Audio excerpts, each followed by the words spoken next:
साथीहरु अहिले चाहिँ म घुसातर्फ लागिरहेको छु। एकदमै उकालो छ। तलबाट आएको थिएँ म त्यहाँबाट।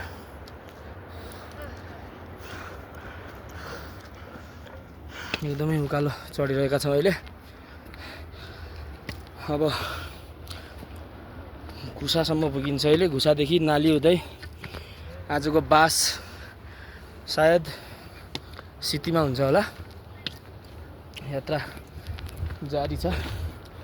कति मजाको गाउँ देखिएछ पल्तिर हेर्न सक्नुहुन्छ उता।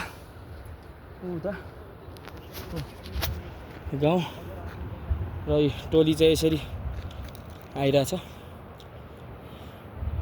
उता मजाले हेर्न सक्नुहुन्छ। पुरै थाकिया छ एकदमै।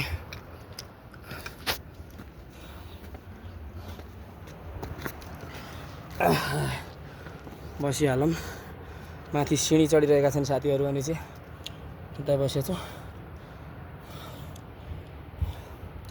रमाइलो छ तर यात्रा हो। यात्रामा अलि दुःख कष्ट हुन्छ तर त्यस्तो छैन। यहाँ एकदम अलिअलि थकाइ लाग्दा पनि एकदमै यो जो तपाईलाई म देखाइरहेको छु यो एकदम नेचुरल इन्भाइरोमेन्ट, फ्रेस, जताततै झरना, चिसो हावा, डाँडा काँडा। लामो समय हिँडेर 1-2 मिनट बस्दा पनि मजाले थकान मेटिने ठाउँ छ। एकदमै रमाइलो भइरहेछ। एकदमै टिमसँग छौँ हामी अहिले।